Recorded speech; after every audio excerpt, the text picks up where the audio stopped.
This is gonna sound so weird to say, but when I'm making content, I don't really get haters. To me, I think that's actually a bad thing because I think I'm not authentically myself. As a regular W-2 employee, it's not easy to become financially independent. Did you think your MBA helped you at all with what you do in your business or no? I think it was helpful, but not for how much I paid for it. Good afternoon, everyone. I'm Megan, and today we are going to do a mukbang with a millionaire with my coach, Bernadette Joy. I actually just got ready, and I'm at my friend's place right now, and I'm getting ready to go to Optimist Hall to meet my business coach, where we're gonna pick out some food and start eating and talking. It's gonna be so much fun, and I can't wait to take you guys along with me. I'm gonna show you where to eat and where not to eat at Optimist Hall, my favorite foods, and we're just gonna have a fun time. I'll be interviewing her, asking her questions, she'll be asking me questions, so you'll get a chance to see what a millionaire's thoughts are around money, business, life, and yeah, I just can't wait to show you guys. All right, I'll see you at Optimist Hall.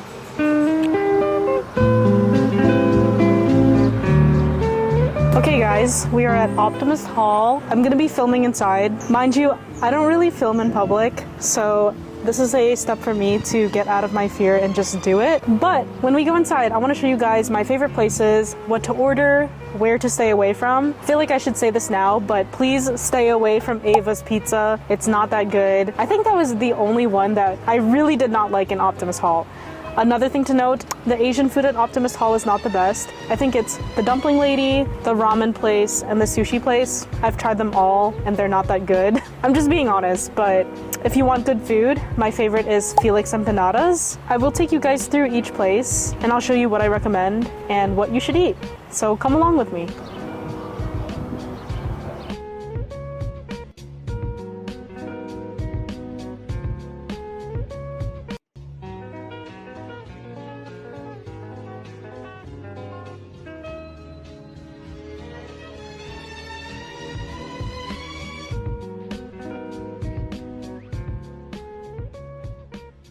I'm walking back to my car because I forgot my phone and I need to message Bernadette, my business coach, to let her know I'm here because we are doing mukbang with a millionaire. But it's okay because I got some good shots.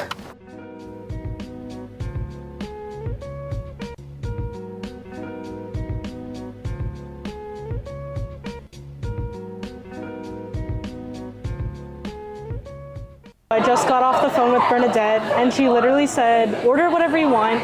She wants to try Eat. Eat is an Ethiopian place. It's actually one of my favorite spots here at Optimist Hall.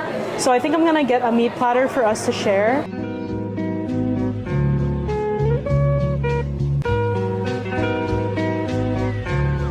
Hi, can I get the meat platter with red lentil stew, faux solia, and the spring mix salad? Anything else for you? That'll be all. Is that for here or to go? To go. Thank you.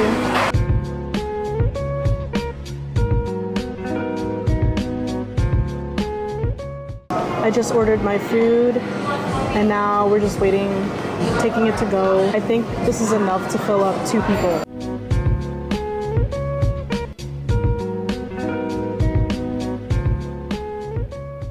So what you can do is hello! You want to test yours? Hello, hello. Can you hear me? Can you yell into it? Testing. Okay. Hi guys! We're here at Optimist Hall. I'm here with my business coach, Hello. Bernadette. I want to call this mukbang with a millionaire because she's a millionaire. And I like to eat a lot. And I've never mukbanged with a millionaire. I like to eat too. Funny story, I just moved to New York, but I came back for friends and family and I still have yet to find a place. And she might possibly move to New York, right? Maybe. I hope so. So that we can do more millionaire mukbangs. In better, I don't want to say better, not to hate on Charlotte food, but New York City has some banging. Oh, I'm gonna hate on Charlotte food. No offense. Charlotte does not have good Asian food. Yeah, no, it doesn't. Oh, I've never had this. This is light GT. Wait, this is so good. Actually, I do approve of this one. The place though for their ramen is okay. Yeah, no, I don't get any of the ramen there. I just get the drinks because they have green tea. They have I saw that. It's a little pricey, but I'm like, why not today? Yeah. As an Asian, I do not approve of Bao and Broth's ramen, but the drinks I approve. Important information. Yes, exactly. You've had Ethiopian food before, right? I have, but not in a long time. I have been to this restaurant at their original location, but that was probably like years ago. Yeah. And I actually live not that far away from Optimist Hall. And I have, every time I come to Optimist Hall, it's usually for like a quick bite, so I usually get a burger or like pizza or something, because this one takes a little bit longer. It does take a bit longer. But since we're together, I figured might as well. Yeah, and it's perfect for sharing with people. So let's introduce people to Ethiopian food. This is injera. It's basically their version of rice or like carb. And basically how you eat it is you pick up the injera and you kind of use it as like chopsticks in a way. So you take a piece and you pick up the meat with it and then you eat it. Yeah. Like the texture, like some people look at it first and the texture like, might feel like seem weird because it's like spongy. But it's really good. Yeah, it's like spongy looking, and people are like sometimes a little hesitant, but once you try it, it's like it's addictive. Like you can't stop eating it. I know some people have a fear of holes. I don't know the name of it, but it's good. I've never heard that before. There's a term, I guess there's a term for it. It has like a slightly sour taste. Yeah, no, it's great. You should definitely try it. The first time I had Ethiopian food was, I think, like 2 years ago. Somebody introduced it to me, and I was like, oh, I've never had Ethiopian food. Actually, it was a different restaurant, but Enat was the second one I went to, and I loved it. And it has like really, really good reviews too. So if you ever come to Charlotte, definitely check out Enat. I recommend their original location, but if you're stopping by Optimist Hall, I think they're also great too. I got the meat platter. Yay! I love meat. So okay, great. Meat mukbang with a millionaire. Meat mukbang with a millionaire. Let's show the food. What is that? I'm gonna assume that's the lamb. I don't. Wait, it looks the same as this though. No, this is beef. I don't know. It said beef, chicken, and lamb. This is definitely chicken. This one is definitely chicken. Yeah. This is chicken. I think this is lamb based on how it looks. It looks like lamb. So good. This is the beef. I know I got spring mix as one of the vegetables, and these are like string beans. I'll put the official name here, and I think that's lentils. I don't remember. I think it's lentils, yeah. Yeah, but I believe that's the lamb, and then this is the beef. Are you a lamb person? I love lamb. Do you like lamb? I don't like lamb as much, but I eat it. AJ loves lamb, and he's like a weirdo where every time he gets lamb, he always asks for like mint jelly. What? Like one of those weird, like he's like, can I get mint jelly or whatever? So now we have this joke like every time we eat lamb, where's the mint jelly? Actually, the best way I like to eat lamb is with a Euro pita. That is really tasty. But, so if you move to, well, you can cut this out if you don't want people to know, but that's okay. if you move to Astoria, there's so much good Greek food. Oh, I'm sure there is. I heard. Greek Central. Oh, really? I don't know why I thought it was like Asian Central. Maybe it's because it might be now. Okay. But there's still a lot. So I grew up in Astoria. I was the only one of my friends who wasn't Greek. Oh, okay. Like I want to see if I can find a picture of myself. It's like I went to my friend's birthday party and everyone was like blonde and like white, and I was like the only one who wasn't. So I grew up eating a ton of Greek food because I would go to my friend's house. Oh, wow. Yeah. I love Greek food, by the way. Winston-Salem has like a lot of good Greek food too. Yeah. Well, what's interesting though too, and I think maybe we'll talk about it, is just like growing up in Astoria. Like I remember like in second or third grade, we had like a Festival of Nations kind of thing where all the kids had to bring a picture of themselves, and they would put all the kids' pictures up under the country where they're like parents. Oh, okay. And the Filipino one was like maybe 10 of us. Oh, wow. But the Greek one was an entire wall, like oh my gosh, 100 kids or something. Wait, is this your whole school? Yeah, out of the whole school, like from kindergarten to like 5th grade. Oh wow, that's so interesting. Yeah, and so there was I don't know if it's still like that, but there was a huge Greek population there. But it also made me realize like that's when I started like understanding like ethnicity and like race and stuff. And I was like, well, why how come I'm not on that wall? You're like, why are there 100 people here? Do I feel like I don't belong? Yeah, and then I was like, why are there only 10 of us in the on the Philippines? Yeah. That was interesting. Oh, I feel like the first concept I had of ethnicity was I remember spinning a globe in like kindergarten or 1st grade, and I had no idea where the Philippines was. And then I remember just spotting it, and I was like, oh, this is the Philippines. And it was interesting because I was like, why are there so many like islands? I had no idea. I was like 5, and I was like, wow, this is such an interesting looking country. Like it looks like it's broken apart, and then all the other ones are like solidified. Yeah. But then the Philippines is like a bunch of broken pieces. I mean, that's a metaphor for for another day. But I mean, Philippines has the best beaches, so let's teach them how to eat this. Okay. Because I think most people haven't had Ethiopian food.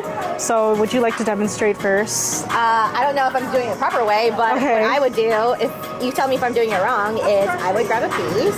It's important. And then, actually, like in Filipino, they call it kamayan, like you Yeah. like pick up food or whatever. Or like I would- noodle fight. Yeah. So some people, I've seen some of my friends like they'll just like literally pick it up, but Yeah. I like to mix things and stuff too, which I don't know that you're supposed to do that, but I like doing that. I think there's no rules. Just as long as you're using the injera to hold the meat. Yes, so I like to do it like a little mini taco or whatever, but me and AJ are both into like mixing a bunch of stuff, so I'll put a little vegetables and stuff in this, and then I try to make it a piece that it can actually like at least roll it up enough that you can get it into your mouth. I'm not good at getting things like a whole bite, but I'm excited. I don't want to eat without you. Okay, I'll grab a piece. So the way I eat it, I literally just take a piece of injera, take my meat, and then just pick it up like that. Like pick up however many pieces I can. I'm gonna try to go for 2. And then, cheers! Cheers.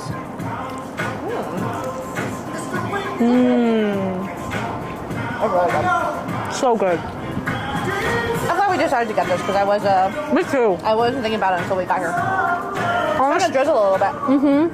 it is drizzling, but at least it's not downpouring. No, honestly, this is perfect for a mukbang. It's very shareable. Oh no, it's starting to rain. I'm like, do we move? I feel like this is how they ate in the Philippines. It would probably be downpouring. They would just like still continue eating. It's kind of romantic. It is. When was the last time that you ate in the rain with a friend? Actually, I haven't. I don't think I have. Let's recap last night. So we did our first live webinar together. Say first as though we're gonna do more. I like that. Oh, I definitely want to do more. By the way, she's such a natural at speaking. Like being around you when I was doing the webinar, it just felt very comforting. Oh, good. Because you just seem so confident, and when you're confidently presenting, I just think to myself, I want to be like that someday. And I'm definitely working up to it. So You're definitely working up to it, and like you're so much farther along than where I was. Like at my point in the business, like the fact that you've only been doing this for as long as you've been doing it, and like that you're this far along, like is. I promise you, if you saw me at the stage that she's at, like I was a hot mess. So wait, why do you say you were a hot mess? I don't feel like I was as confident back then. But what's interesting is like the thing that I always knew about myself, I never relied on like my looks or like my personality. I just knew I was smart because I was like a good student. And so if there's a topic that I feel like, so I always knew like I was smart. And so if there's a topic that I feel really confident in, then that's just me like leaning into that strength. But if you asked me to talk about a topic I didn't know about, then obviously I probably wouldn't be as confident.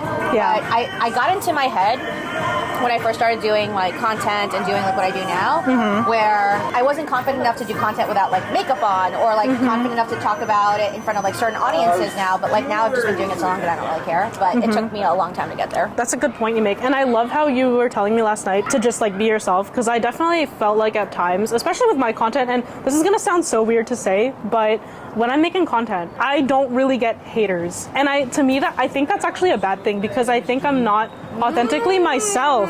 Because if I was truly myself, I feel like I would get haters. Because there's things I'm obviously like anti-Trump, and I know that triggers a lot of people. That triggers literally more than half of the voters, unfortunately.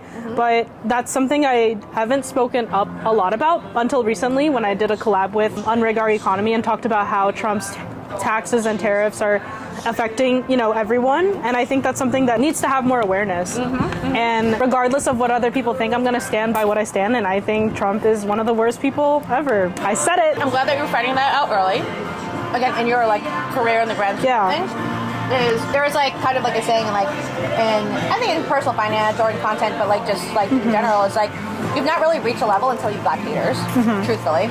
Yeah. And it's funny because I have gotten a lot of negative commentary on my posts recently, but that's because I'm very vocal about things that I really believe in. And to me, it shouldn't be things that are like controversial, like that I think that regardless of race or gender, we should all have the like equal opportunity. Like that's a controversial statement. What? Yeah. Huh? Like I've gotten people who say, oh, like racism doesn't exist. That's crazy. It's crazy. I mean, obviously that's like not your crowd, but like the fact that there's still people out there that think that. Well, there's another level. I know there's people who think that. It's another level in content when people have the balls to go talk to a random stranger on the internet and tell them that kind of stuff, right? And so I've shared this story before, but like even more recently. Anytime I post anything around investing, the algorithm will feed it to a bunch of people who are not my audience. And then they'll always have something to say like, oh, I don't agree with you, whatever. I'm like, just because the algorithm fed it to you doesn't mean it was for you. Exactly. I shared this in my newsletter this past week where I do a financial wellness programs for corporate companies. And one of the companies that I contract with, one of their clients was a large tech company, and the company who I work with said, hey, I just want to share this feedback with you, because feedback is a gift and it's always room for improvement. And the feedback was, oh, Bernadette should stop bragging, oh no, she said Bridget should stop bragging. He didn't even call you by your right name. That's crazy. Right name. So that's crazy. Said Bridget should stop bragging or whatever, she needs to have more humility. And you know what you should have said? Whatever his name is, you should have said a completely different name and be like, Sam should step down his ego. I'm used to comments like that. What was interesting was that the company I contracted with gave that to me to say we need to improve. To the company, I said, thank you. I do think feedback is a gift, but I'm ending our contract because if you think that this is something that I need to change in order to attract your audience or keep your audience or whatever, then we're not aligned anyway. And what the person meant by bragging was that I use myself as a case study when I teach personal finance. So I show people my real life budget. I show people my real expenses. I show people my real portfolio. To someone who's not used to seeing that before or thinks that everything should be hidden, it might seem to someone like I'm bragging versus being like, no, I'm practicing what I preach and I'm showing you a real case study. And so this is a long-winded way to say of just the more that you and anyone who's watching this is picking the things that you really want to be authentic about. Once you start showing people your true colors, there will be people who are uncomfortable about it, and there'll be people to tell you to stop doing it, and then you can decide whether or not you want to talk to those people. That is so true. You know who's a really good person at doing this? Bremen Rock. I love Bremen Rock. He's so himself. He'll say whatever he wants to say, and I'm sure there's lots of haters, but I think that's why he has such a good fan base, is because he's literally himself. He's kind of one of the people I want to emulate. Just say whatever you want to say without fearing backlash. So there's something outside of politics or Trump or whatever that you feel you haven't said? 'Cause now I want to know. I guess another topic I avoid a lot, and I don't know why this has to be controversial, but it is what it is, but renting versus buying a home. I love talking about it because it's I used to think that buying a home was the best solution, but if we're going to be completely honest, in today's terms, it does not make sense unless you have the cash up front, especially with interest rates being 6-7%. I think you're losing money.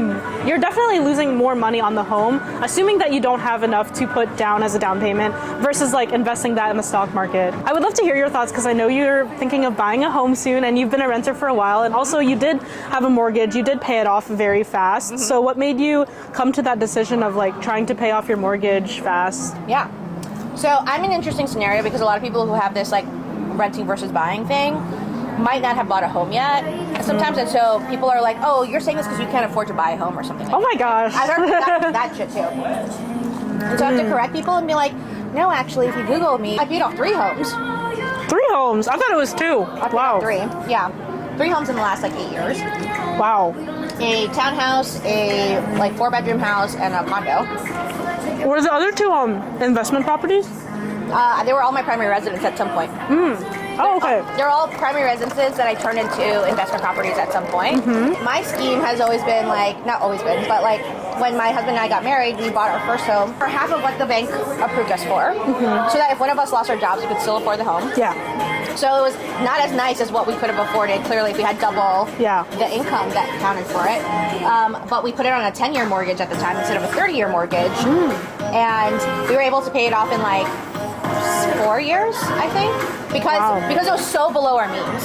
How much was the home?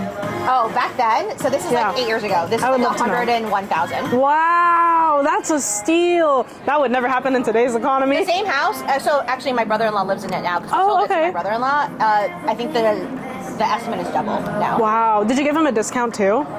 Sort of, kind of. Yeah. He didn't have to pay closing fees, and he could have sold it for a lot more. Yeah. But we sold it to him at a fair price versus trying to get top dollar for it. Yeah. So we bought that home. Then we upgraded to a 4-bedroom house. And this is when I thought, like you, Yeah. the right thing to do is to buy a home, to be a Yeah. homeowner. That's how you know you're making it and you're an adult. Long story short, we lived in there for like 8 years, and me and my husband realized that we don't like chores. Maintaining a Yeah. 4-bedroom house. It's a lot of work. Yard work all the time.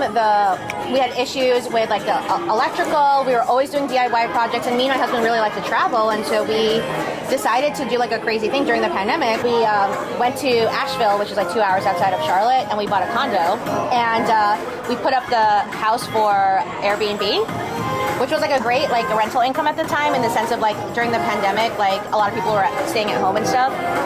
So we had a really nice couple who they had like an insurance issue. Their like house flooded, and so they needed a place to stay temporarily while their house was being renovated. So it was like easy money for us in the sense of like we didn't have to like go fill up find a new Airbnb guest all the time. But then we realized that we actually didn't need a 4-bedroom house. We downsized to a 2-bedroom condo, and we really liked that lifestyle, and so we've been maintaining that since then. Oh wow, that's awesome. So then we, during the pandemic, we realized like we want to travel a lot more or whatever, and so we sold all of our properties, reinvested, kept some money on the side for cash, should other things come up.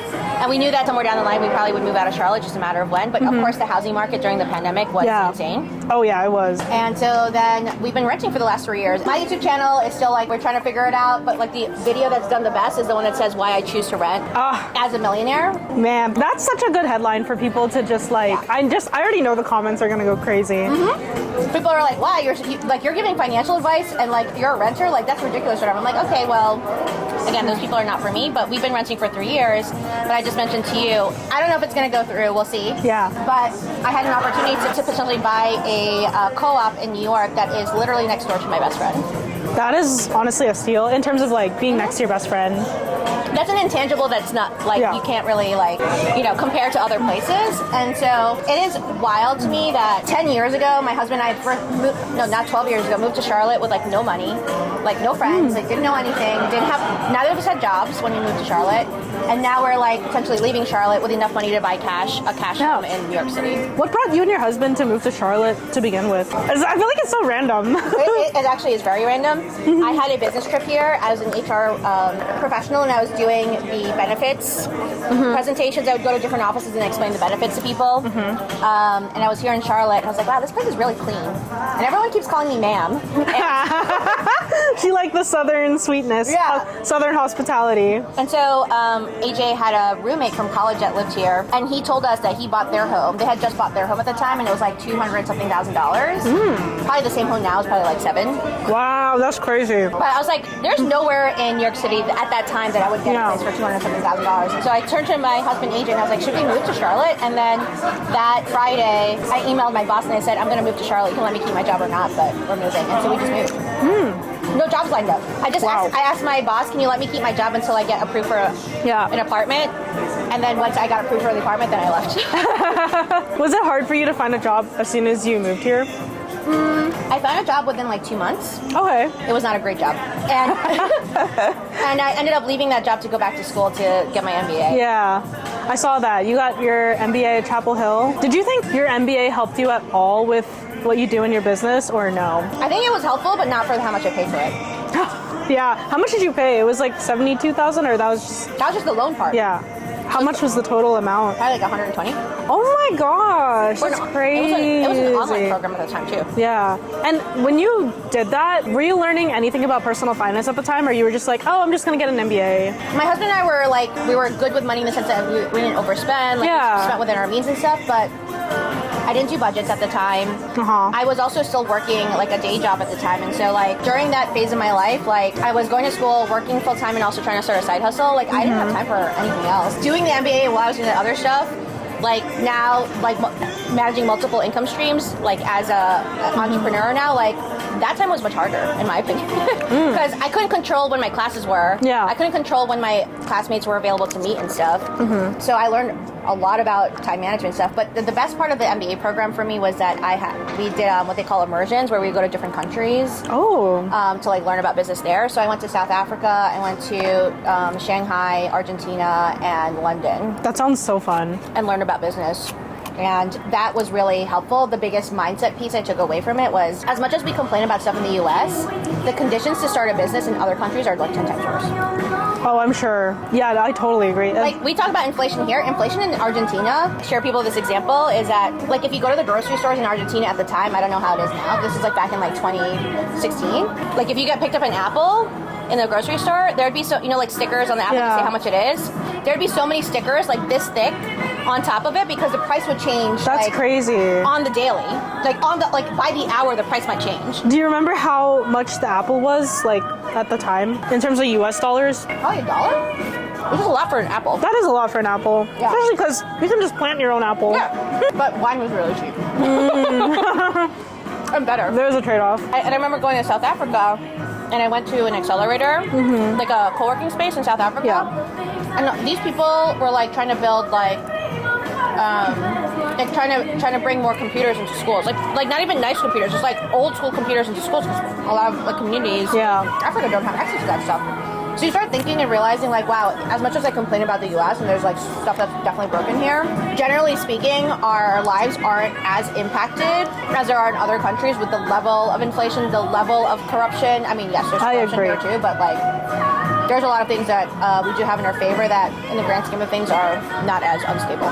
I totally agree. And you know what's interesting? A friend made a point to me the other day, and she said like the US is meant for business owners because, I mean, we do kind of live on capitalism, unfortunately. And I think what the problem is, at least what I've noticed in my adult years, is that like big corporations don't pay people living wages, or like, especially with inflation coming up, there are people who need to eat and live and, you know, have their own home, and unfortunately corporations are just greedy and won't pay people a living salary. And I think that's where capitalism falls short. And I hate to say it, but it's like, you gotta hate the game, not the player. The game is that if you do want to make it out here, you kind of need to start a business if you want to increase your income faster. I would say it's pretty difficult. It's not impossible. Yeah. But as a like regular W-2 employee, it's not easy to become financially independent. You might get to a point where you're financially stable, but to get to a point where like you don't have to care what taxes do, you don't have to care what the healthcare system is doing, you don't have to care about Social Security or not. Because a form of independence is pretty hard to come by if you are relying on a place to like tell you how much you're worth.